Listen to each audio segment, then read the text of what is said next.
A generator works by moving any charge through a magnetic field, which puts force along a wire. Voltage adds to itself through the turns of the coil, and energy is output in the format AC, electricity. Natural gas. Compressed natural gas can explode every day. U.S. would need to spare a lot of freshwater resources to extract it all. That's it.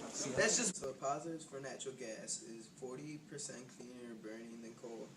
$30 of natural gas is the gas equivalent $8 in oil.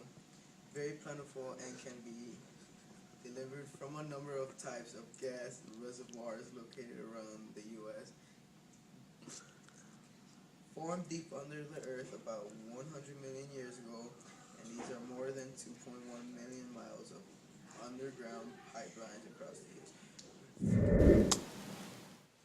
Natural gas generators work by putting coal into a boiler, and it heats it up, causing steam, which goes into the steam turbine, which turns, and then it goes to the generator, which makes a current. It goes into electricity and goes to people's homes.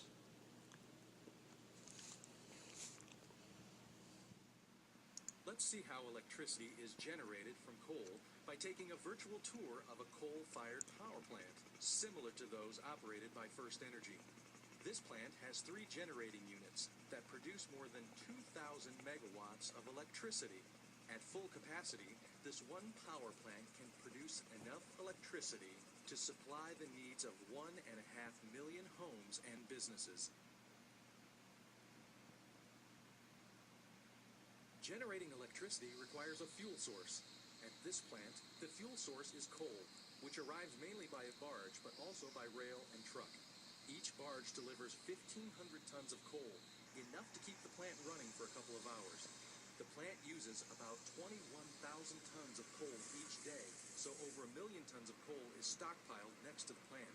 So you're probably not going to miss it. Or else we'll attack!